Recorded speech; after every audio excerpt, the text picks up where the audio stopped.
നവരാത്രി മഹോത്സവം തുടങ്ങിയിട്ടൊന്നല്ല കുറച്ച് ദിവസമായി തുടങ്ങിയിട്ട് നമ്മൾ പോകാൻ നേരം വൈകിയതാണ്. വിദ്യമേം ഇപ്പം മേമരെ വീടായ പൊന്നാനിയിലുണ്ട്. അപ്പം മേം പറഞ്ഞു നിങ്ങൾ ഇങ്ങോട്ട് വരി, ഞങ്ങളാണ്ട് വരാമെന്ന്. പുസ്തകമൊക്കെ ഇന്നലെ വെച്ച് അപ്പം എന്നൊന്നും പഠിക്കാനില്ലല്ലോ. അപ്പം പിന്നെ ഞങ്ങളോട് പോകാൻ വിചാരിച്ചു. ഞങ്ങൾ പോയതേ ഓർമ്മയുള്ളൂ, പിന്നെ ഒന്നും ഓർമ്മയില്ല. കൂടെ നേരത്തെ കാലത്തെ ഞങ്ങൾ പോയിട്ടുണ്ട്. അങ്ങനെ നമ്മൾ തൃക്കാവിത് നേരെ മുന്നിലെത്തിയപ്പോൾ നമ്മൾ വിദ്യമേനെ കണ്ട്. അങ്ങനെ പിന്നെ ഞങ്ങൾ എല്ലാവരും കൂടെ പോയി.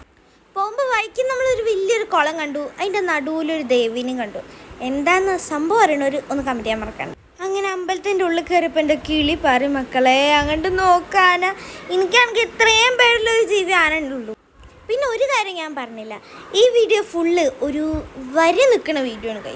അതായത് ഇങ്ങോട്ട് തിരിയണമെങ്കിലും വരിക്കണം, അങ്ങോട്ട് തിരിയണമെങ്കിലും വരിക്കണം, ഇനിയിപ്പോൾ വീട്ടിലേക്കാണെങ്കിലും വരിക്കണം. അതാണ് ഇവിടുത്തെ സംഭവം. തൊഴുത് പ്രാർത്ഥിച്ച് ഒരു വരിക്ക് കഴിഞ്ഞ് വന്നപ്പോഴത്തേനും ഞങ്ങൾ പിന്നെ ഉച്ചയ്ക്ക് ചോറുണ്ടാനുള്ള വരിക്ക് ഇരിക്കൽ തുടങ്ങി അറിയുമ്പം കുറച്ചേരം വെയിറ്റ് ചെയ്തു. പിന്നെ ഞങ്ങളാണ്ട് വരിക്കുന്നു. ഈ വീഡിയോ കാണുമ്പോൾ നിങ്ങൾക്ക് മനസ്സിലാവും. നേരത്തെ കുറേ ആൾക്കാർ വരിക്കുന്നില്ലേ, അത് ഈ നീല ടോക്കൺ കിട്ടാൻ. അങ്ങനെ അവിടുന്ന് വേറെ സ്ഥലത്തേക്ക് തിരിഞ്ഞപ്പോൾ അവിടെ ഒരു വരി, പിറ്റേ അപ്പുറത്തും ഒരു വരി. അങ്ങനെ 4-5 സെറ്റ് വരികളൊക്കെ കഴിഞ്ഞപ്പോൾ ഞങ്ങളുടെ ചോറ് കിട്ടി. ഞങ്ങളുടെ 4-5 മണിക്കൂറത്തെ പ്രയത്നമാണ് ഇപ്പം ഈ കാണുന്നത്. അങ്ങനെ ഞങ്ങൾ ചോറൊക്കെ കഴിച്ചിട്ട് ഞാൻ നൈസായിട്ടൊന്ന് കൈ നോക്കാൻ പോയിട്ടുണ്ടായിരുന്നു. എന്തൊക്കെയോ ഒന്ന് പറഞ്ഞു. അമ്മനോടായിരുന്നു കുറേയൊക്കെ പൊട്ടത്തെറ്റാണ്, ചിലതൊക്കെ ശരിയാണ്. കയ്യും നോക്കി സംതൃപ്തിയായപ്പോൾ പിന്നെ ഞങ്ങളൊരു ഐസ്ക്രീം കഴിച്ചു, ഓറിയോ.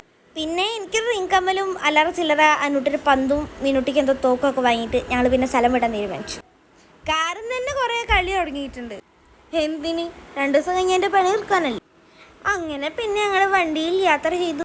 ശരിക്കും പറയാലോ വയ്യാതെ. അപ്പോൾ ഇനി ഇത്രേ ഉള്ളൂ. നമുക്ക് അടുത്ത വീഡിയോയിൽ കാണാം. ബൈ.